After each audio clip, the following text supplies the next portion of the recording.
Welcome to Season 3 of The Connection Code, a podcast where we explore the relationships that make your life and work just a little bit better.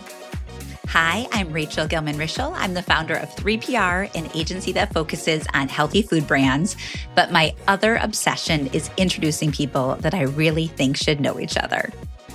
And I'm Jeana Anderson-Cohen. I recently opened a social gathering and event space in New Buffalo, Michigan called Petite Acres.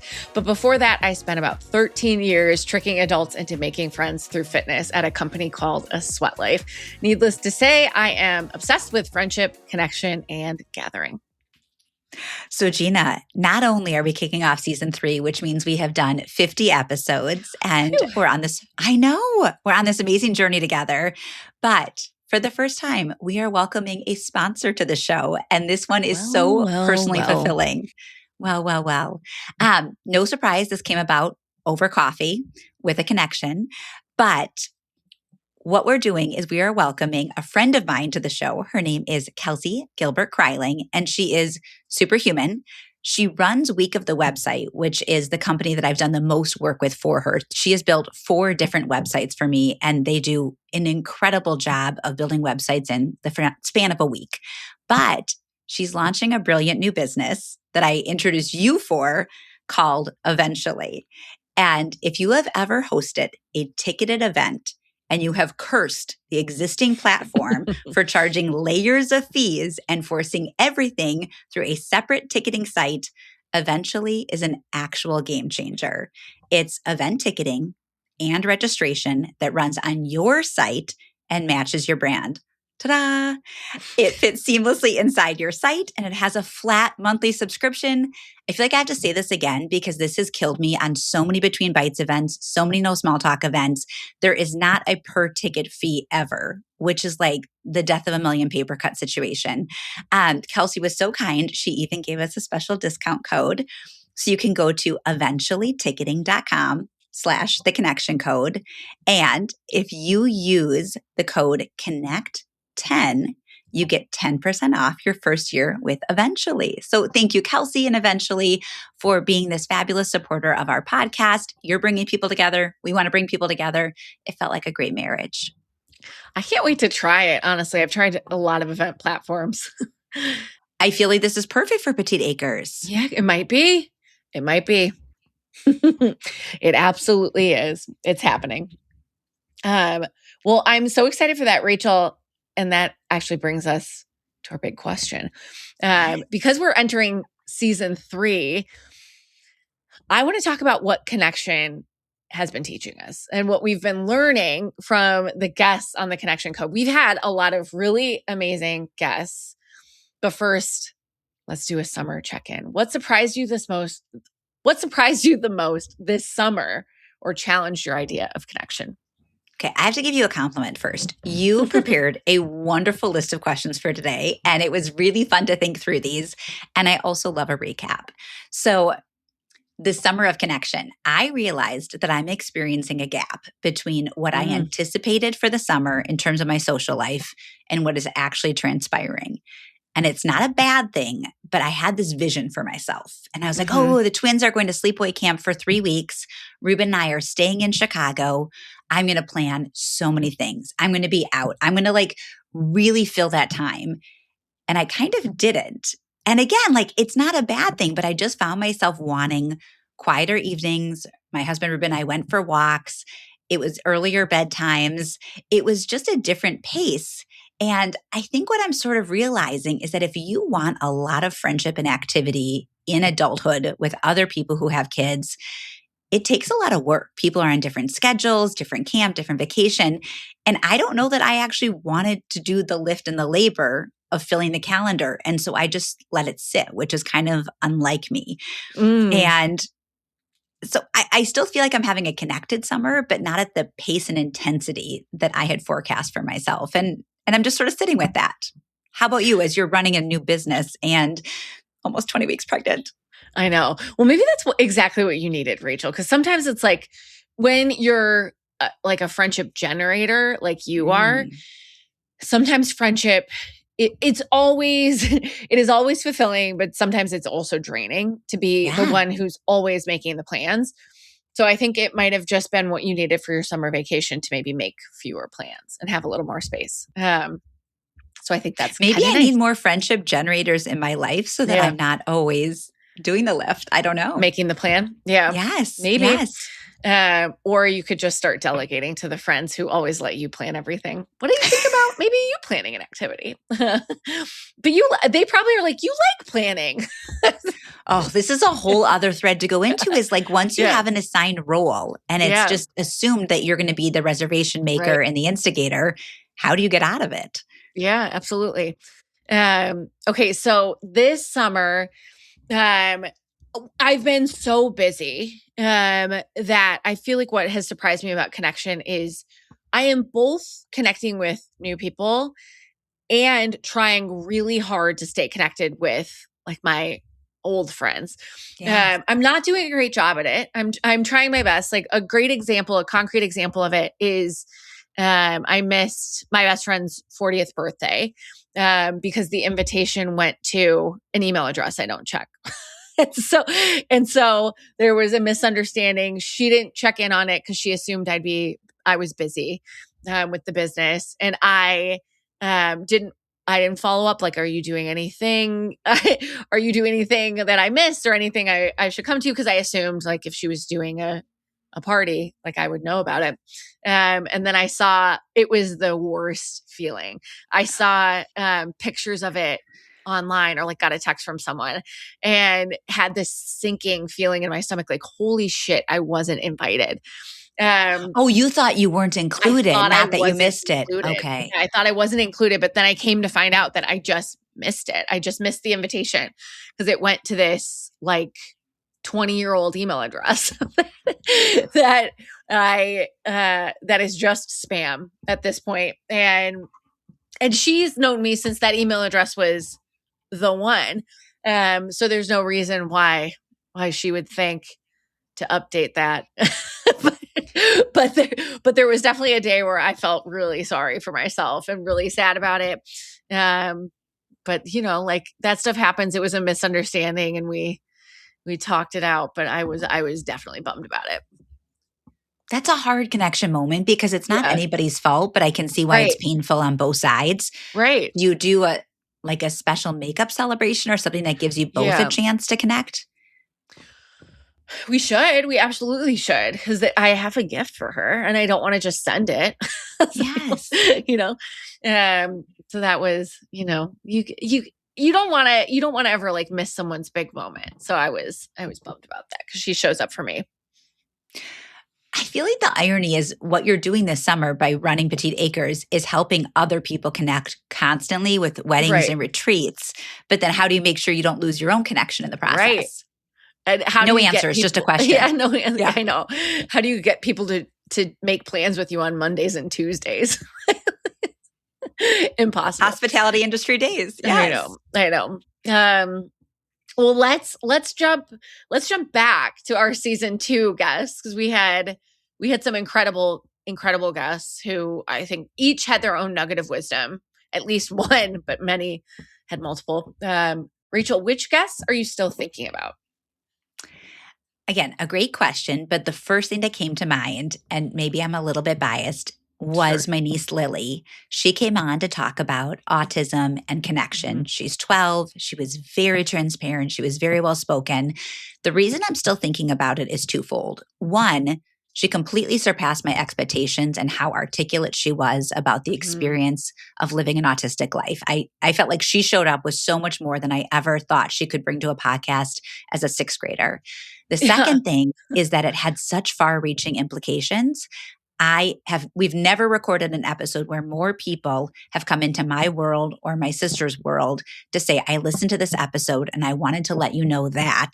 I heard so many people's autism stories, so many people saying, I think there might be a diagnosis that needs to happen in my family. This answered some questions for me. I'm going to be sharing this with my students, with my camp counselor. It just had the most beautiful and resounding ripple effect. And so I feel like the gift of Lily sharing her truth and her challenges is that other people really benefited from it. And it felt like this episode created community.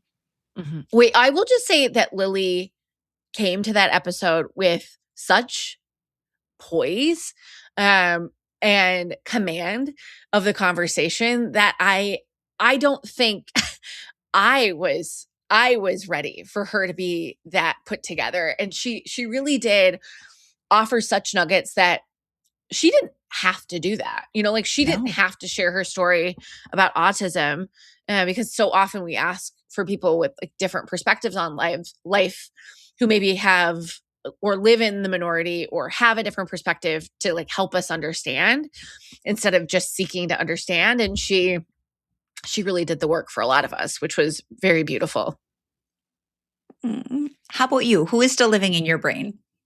Well, I think we had a conversation with Morgan Radford, which was lovely for a lot of reasons. But a couple of the things I'm thinking about, one, she talked about the book that she had worked on and was launching. And that book is out now. And that book is behind me. Now then. I was looking for it to make sure my dog hadn't eaten the book jacket off because she does that. And then she also spoke a lot about like motherhood, parenthood, and how it changed her, how it made her life better. She had both of us in tears. I was not yet pregnant, but we were in our like trying to conceive journey. I now am pregnant. That's how many weeks ago it was. And so she just had a baby, didn't she? Yeah, she's a baby girl. She just had a baby. So in our conversation, like she was talking about these beautiful life lessons that she'd learned from parenting. And she was meanwhile like probably talking to herself a little bit too, because she was expecting at that time, which I reflected on a lot after I saw her announce that she was expecting. And she also is just so passionate and wise about journalism and the field as a calling. So it's just really fun to hear someone who is an expert and interested Yes. in a field the way that she is. I feel like I really love those moments where I see somebody living their purpose, that they're in the career and in the profession that best suits their abilities and passions. It's sort of like that can happen. That alignment can happen where somebody's doing what they're meant to be doing. And she articulated it so beautifully. Mm-hmm.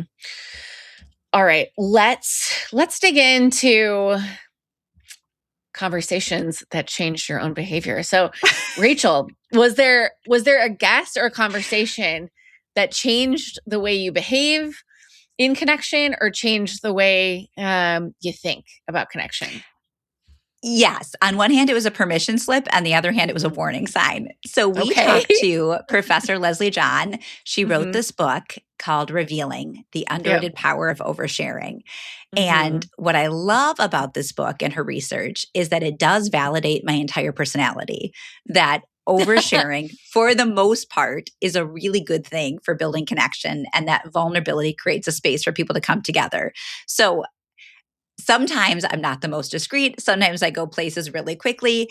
I'm sure there's a lot of regrettable moments, but my intention is I'm opening up so you can open up. So I loved that, and it affirmed me. The thing that I still also think about that's kind of changed my behavior is she had some warning signs in the book that when people go too far, too fast in opening up with a new person and they don't read the room, and if the other person is comfortable with it, you can really alienate somebody or torpedo a new relationship. And I try now to keep that in mind. Like, if I want to go deeper or go more personal, is the other person ready to accept that? Or am I going to freak them out by being very candid and very real? Because I've realized on the flip side, sometimes I get uncomfortable. As much as I love this sort of like, let's get into it, if somebody shares something that I don't feel like is warranted or I haven't earned the right to know it yet, do you know that feeling where you're like, ooh, absolutely. That's more about your childhood than I was prepared for. So I love this book, and I loved our Leslie interview because it's saying, used properly, vulnerability and disclosure is so great for connection, but don't overdo it, or people might think that you are unstable or not their person, or just a fledgling relationship might not get off the ground. Yeah. And she talks about in the book, like this reciprocal and gently escalating kind of Yes. disclosure. So it's Yes. if someone like tells you that they feel a little sad today and you follow up with a sex story, like that might not be the best disclosure escalation for your new friendship or that cocktail party. Right? Yes. Yes. It's a skill set to be like, you've moved one step forward. I Yeah. shall also move one step Yeah. forward. Not, I'm going to leapfrog 10 ahead. I also have a difficult relationship with my cousin. All sorts of things that could Yeah. play out. Yeah. Yeah. It's a great book. It's definitely worth reading, but that has Right. lodged in my brain. How about you?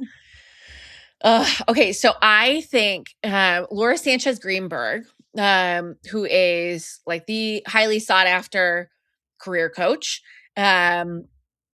everything coach, wonderful person. She shared about this sort of board of directors for life.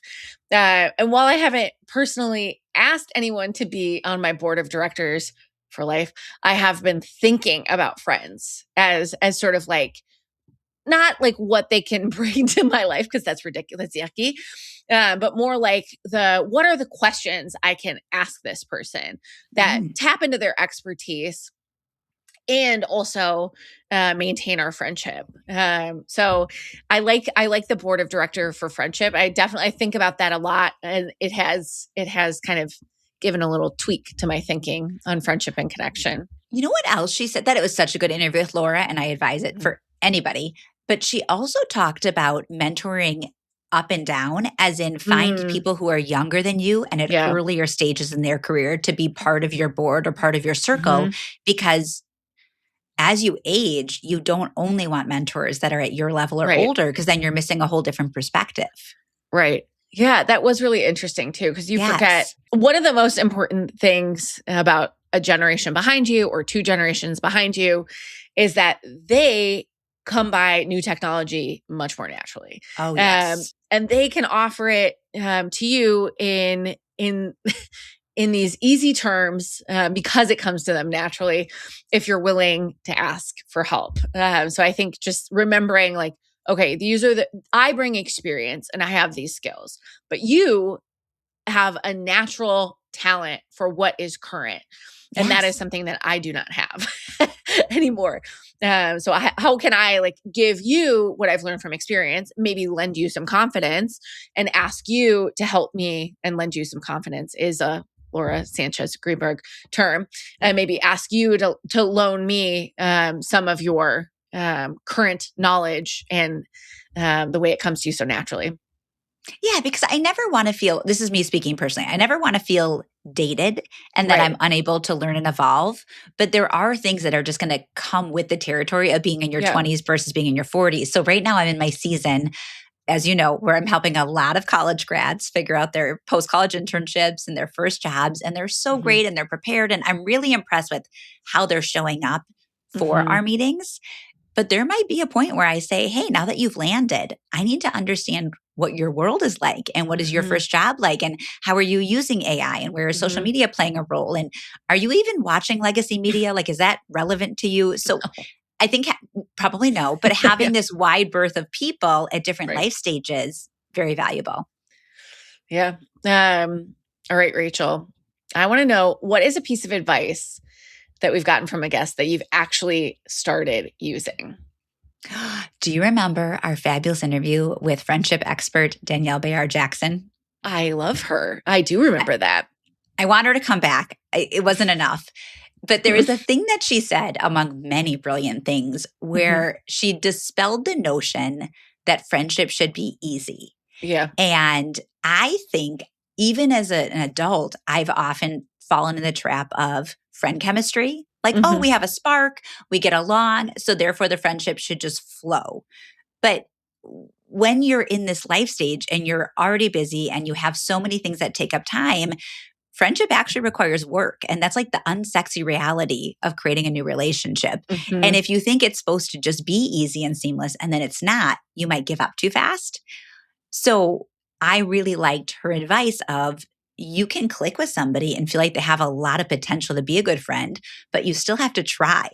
And I think that mindset shift is really useful. And you actually are so innately good at this because that's how we became friends. We clicked, but then you said, let's make plans and put it on the calendar because if you don't see somebody and start to like put the reps in of spending time together, it won't develop. Yeah. Yeah. You do have to try. You do have to try. I think we forget as we get older. Well, it becomes as we get older that friendship is trying. Friendship is effort. When you are young, friendship is natural because you are just in situations constantly that are social and we just aren't as much. Yes. I'll give one quick example, then I want to hear your perspective on this. But I've been so jealous is a funny word for it, but my daughter Shira is in a theater camp right now. So it's 9 to 3 every day, and she's going with 5 other really good friends. And so every day they spend 9 to 3 together. They decide the night before to coordinate their outfits. So they'll be like, it's stripes and a jean short. It's a gray top and a blue short. Like it's just what you do going into 7th grade. So they all show up in these like matching outfits, the 6 of them. They go to theater camp. And then every day after theater camp, they host at a different person's house. So then they spend another 2 hours together at somebody's house making videos or doing a lemonade stand or just hanging out. And so Shira is basking in friendship and she feels so connected to these girls. Yeah. And it's amazing. And I'm like, I wish I had 8 hours a day to spend with my friends that was like scheduled, planned, and easy. Mm-hmm. But it's not like that. I mean, it's a time of life when friendship is so attainable. Yeah. I honestly think that's why retreats are so like appealing to adults because it's what we crave. Like what we really want is a lot of time with people to form connections and deepen connections. And we lose the language to say like, what I really need is like 40 hours with my girls and condensed. And like to have plans, but nothing like serious. Like so for example, like right now I'm working with this Mahjong group that is planning a retreat at Petite Acres at the end of January. And I'm obsessed with it because they're just like the schedule is yoga, games, meals, and wine. And it is a girl's dream. Even if you don't play Mahjong, like I think you would so still fun. Yeah. And like reading and little crafts and like adorable. I think what we all want is like camp time, but we just lose our summers, which is ridiculous. Should you maybe, I feel there's an offshoot of your business of just friendship camp. Do you know what I mean? Yeah. No, we've talked about this, Rachel. Okay. Friendship camp's going to be a thing at Petite Acres. I just have to like steal a week every summer or maybe winter because summer is dead to me. Summer is this. Weddings and retreats. I think like 80% of the battle is just having a venue and then getting people to commit to a weekend. Right. I agree. Like friendship camp is the thing. Yes. I'm sorry, I derailed us, but I want to know who you listened to in our interview series and felt like the advice has really stuck with you or that you're implementing in your own life. Well, I think Sara Haines, when she talked about From the View, when she talked about curiosity as sort of like both her source of friendship, but also the reason why she's been so successful in her television hosting career, I think that's really interesting and a reminder that friendship is also curiosity because you can't just like rest on what you know about somebody. You have to like care about what's happening in their life and what matters to them and how things are going. But it's also true for new people. When you meet someone new, it is very off-putting to have the first question you ask them be a signal of status. Like, what do you do? Yes. What do you do? What do you care about? Or what's your perfect Saturday? Or are you close to your family? Like those are, I mean, really, those are uncomfortable questions, but also you'll get at some fun answers and learn a lot about somebody. What do you do is boring. We can do better than that. Yes, I agree with you. And I fall in that trap. So that's a good reminder. I don't think you do. I think that's ridiculous. If you ask, what do, you ask it like 20 minutes in. It's after you've learned about their kids, their neighborhood, and like the person you have in common. No, Jeana, I fell in such a trap. So I had this great conversation with Liliana Vazquez, and it all started because she went to a networking event and was incredibly offended that people were just staring at her badge to decide if she was worth the conversation. Right. And then what do I do this week? That was I notable to me, by the way. Yes. Mm-hmm. Oh, that she shared that? Yeah, that she shared that. I love that part of the conversation. Oh, yes. But then guilty. So I go to a lunch event this week for a mayoral candidate, and it's a smaller group, and there's a lot of men there that I don't know, and a couple women that I came with. And so I was like, I need to look at people's badges to figure out sort of like how did you end up? I kept asking like, oh, how do you know Will? How did you end up at this lunch? But people were just peering at each other's badges because there wasn't necessarily a great way otherwise. I would have loved a Jeana friendship exercise or a facilitation or some like, I put you guys at this table because you all work in marketing, and you're all at this table because you work in advertising, and you're at finance table. It's tough not to default to this sort of unhelpful, awkward behavior of looking at someone's name tag when you are starting with nothing. Yeah. And at political events, what you find too is people are grouped by donation tier often. Oh, so it'll be like interesting. The like platinum donors are together, the gold donors are together, whatever. So it's not like a generous way to group people at all. It's just a way for it's a way to reward someone, obviously, for like financial donations, but you don't end up learning anything about someone that way. It's just the platinum people are together. Oh, well, there was assigned seating, which I didn't expect for the lunch. And I wasn't sitting with the people I had invited. And so I just switched tables. I just was like, I asked, I was like, do you mind? Because sometimes you feel like chatting with strangers and figuring it out. And sometimes you just want to be with the people that you came with. Well, also, it sounds like there weren't that many women there, and they probably split up the girls. They did. And I was like, I don't need to be here to be a token at a table. I want to. Exactly. Yes. Yeah. I'd prefer not to be talked over at this table. Thank you so much. To be fair, everybody was polite. It was lovely. Of course. But it was just an interesting thing of like, what could happen to help people meld and make new connections a little bit better than having to zero in on where you work. Yes. And don't let me put my own experience on yours. Yes. All right. This one should be easy, but it's not. Which interview made you unexpectedly emotional? The word unexpectedly is so silly because I get emotional really all the time. We're know. going to give Sara Haines, I think, a lot of airtime in these answers coming up. Right. So I didn't expect that we would all cry so much during that interview. I know. But what I really liked about it is that I made a confession just because it was top of mind for me. And I said, oh my God, I cry when my parents leave town. Like when they visit and they have to go, I still cry. It was just something that bubbled up. And she met me there and said, oh, me too. I cry when my parents leave. And then it became this really beautiful bonding moment about having big feelings around your parents leaving. And so we went there and we got teary. We really did. And honestly, I didn't expect to ask the question, like, do you remember what it was like when your parents left you at college? But it just like plopped into my head as we were talking. And I was like, I just feel like she has an answer for this. Like, I feel like this is going to be an important conversation because she did have like a real emotional reaction, and we all had a real emotional reaction to the thought of like our parents walking away from us after, like spending time with them. And it is really sad to watch your mommy go. Yes. We often tear up together, but what stood out to you as something that really brought you somewhere emotional? Well, I'm thinking back on a couple of conversations, but I think Dr. Carly Thompson. Yes. When we chatted with her, she was our first guest in season 2. And she was at that moment, like navigating some really hard things, having just gone through a mastectomy, as like days before. So we were sitting with her virtually, but sitting with her nonetheless, like days after the surgery.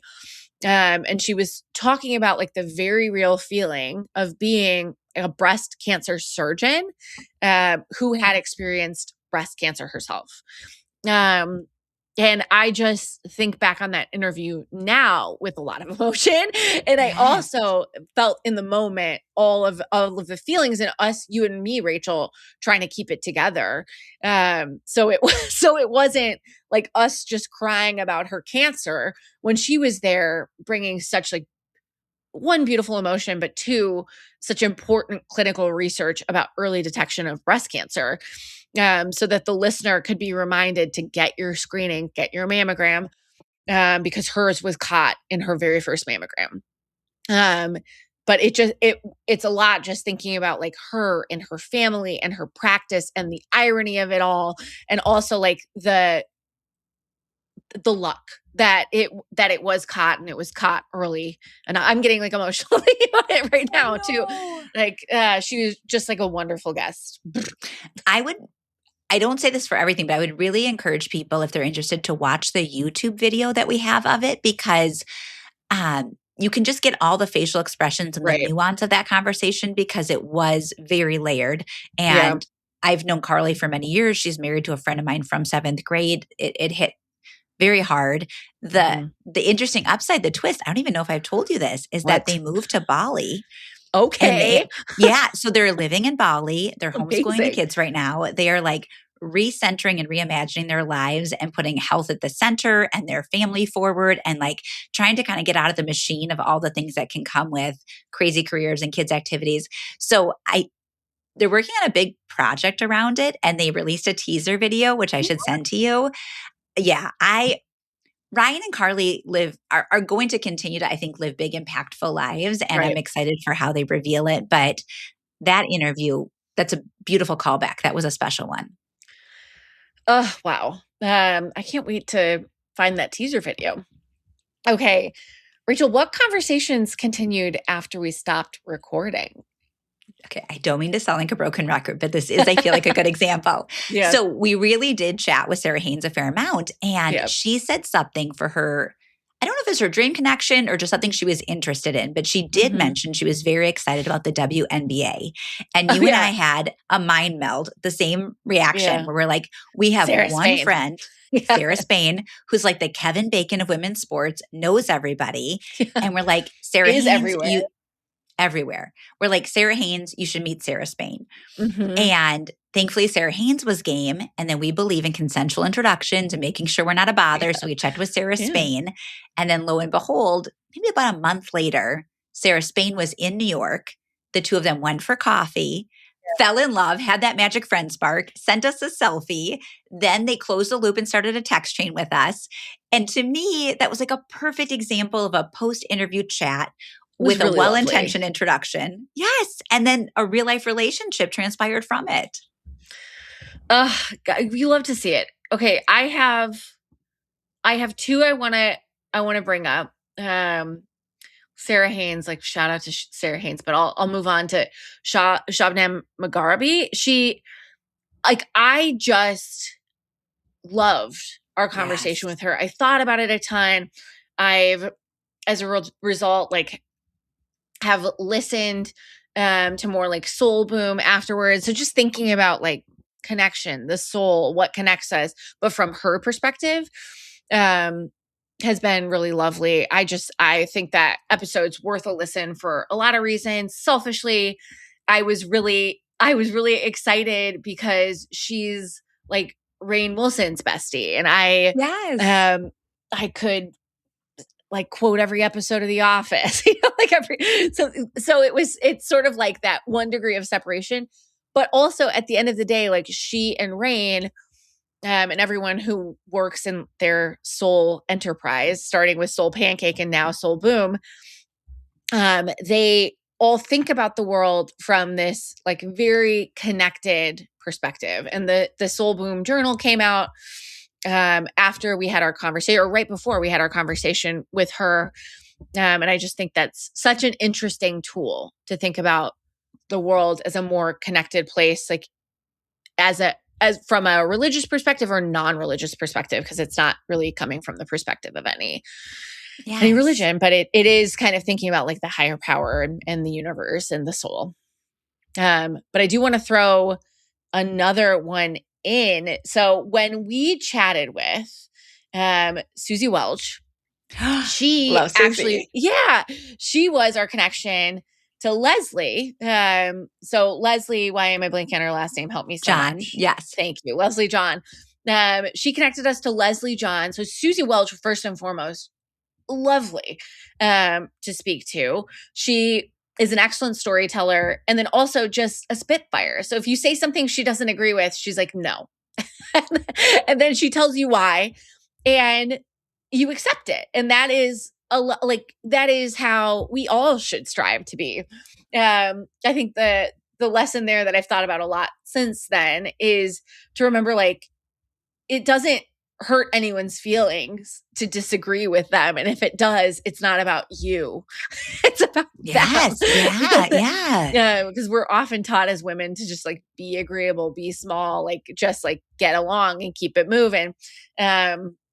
She kept it moving, but she also like got her no in and told us why if she disagreed with us. And I love that. She's fantastic. And then she led us to Leslie, who's this like research driven softie who like not to say like couldn't be more different than Suzy Welch, but in a lot of ways like very similar to Suzy Welch, like academic, achiever, driven, but at the same time like they live their lives in these really like out loud ways, but express it really differently. And I thought that was really lovely to see, like that difference and that connection too.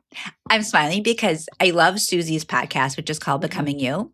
But what's so funny is her newest fan is my daughter, Kayla. Really? And so I told Suzy, you have this not even 12-year-old who listens to your episodes and really loves hearing your stories and your advice. But Suzy has one about parenting you should listen to, about how she raised her 4 children. And she has 3 foundational rules. And they really rocked me so much that I messaged her today about it. Really? Okay. Should I listen to it? Oh, you should listen to it. Okay. Well, I mean, the fact that one, she had 4. 4 kids, I think, in 5 years. Oh my God. Like more wonderful. And then 2, the fact that she also like the way that she talks about parenting is really interesting too. All right, Rachel, we've done a big recap of season 2. Do you think we should do show and tell?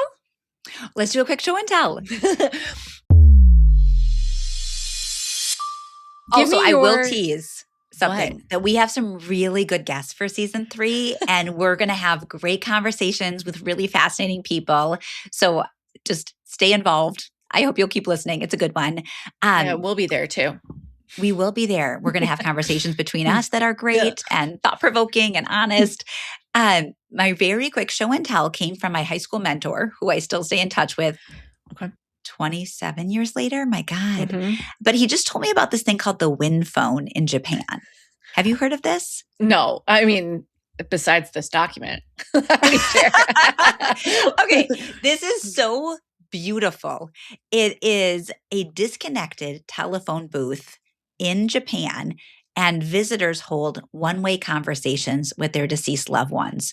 So you go into this beautiful telephone booth that has been constructed for this purpose, and there's an old school telephone, and you pick up the receiver and you talk to the person that you have loved and lost. And I think it is a permission slip and a cathartic way to feel connected and that you're in dialogue in a way that maybe you wouldn't feel as comfortable if you were sitting at a cemetery or if you were on a walk or if you were by yourself at home. And I saw this little YouTube clip about it and I started to read about it, and I just thought, what a humane gesture to create a space, a physical space where someone can go and feel enclosed and pick up a phone and feel as though they're summoning the spirit of someone that they've cared about and they are in dialogue with them. So I loved this idea of the Win phone. That's really beautiful. And I wonder if people walk away from that phone and, you know, maybe just talk to the loved ones they lost in real life too, or if it's just a place and time. I wonder too. I feel like it's worth digging in more, but I really loved this idea. How about you? Well, I'm bringing an interaction we had, Rachel. So for 2-hour show and tell today. So we were at Grainer Farm when you were out in visiting me in Southwest Michigan. Grainer Farm's in Sawyer. We live in, or we have Petite Acres in New Buffalo. And we went and had this lovely dinner at Grainer Farm. And Grainer does the very like lovely and generous thing of seating everyone around the room. And we got seated, you and Ruben and Justin and me, next to this lovely couple. And we started the evening. Well, first of all, Justin made like some inappropriate joke while we were having the farm tour. And the gentleman we got seated next to, I had caught laughing at that joke. And I looked at him and I went, don't laugh at that. And that was the start of our conversation. And so we ended up sitting next to them. And by the way, we were already connected like 8 different ways. But what really got us was when Ruben had realized, your husband had realized he had cold emailed this person like that day. Like I think it was for sure that week he had sent this man that we were sitting next to an email, and they were sitting right next to each other. Right next to each other. Yes. And the reason why we knew that Ruben had figured out he cold emailed this person that week is because he slammed his hands on the table and went, no fucking way. It was just one of those where it gets you. You can't believe the world is as connected as it is. And then it also, like, those two were lovely. He works with Brad Surratt, who Justin knows really well. And they had just gone on this bike ride that Brad Surratt hosts in support of a number of charities for children with different abilities and disabilities. And it was a lovely connection because they had just finished raising for this charity more than $3 million. Or the charities they support on this bike ride. So it was a fun time to reconnect with him and to get to like see that moment for Ruben too. And what a powerful reminder that you should respond to cold emails because you never know who's going to sit next to you at a dinner party. Listen, I think he got a response later, I would bet. Did he ever write back like after that email? Well, I know there were Instagram follows back and forth. Okay. I would presume that he responded to the email, but it was truly one of those, the world is so small moments. So small. Yeah, so small. Well, this has been another episode of The Connection Code, the first of season 3, but this is a podcast about friends, connections, work, and everything in between. This is a production by 2 friends, Rachel Gilman-Rischel and Jeana Anderson-Cohen. I personally would like to thank Rachel for sticking with me while I've been the busiest human on the planet. But we would like to thank all of you for listening to this podcast. Thank you for following, liking, subscribing, posting messages on Spotify if you did it. If you haven't yet, do all those things. We would love it. It really does help. You can follow us on LinkedIn or Instagram using our full names. And we would also like to thank Ben Cleaver for editing this podcast season 3 together. Ben, we can't wait. Thank you. Thank you. Goodbye. Bye.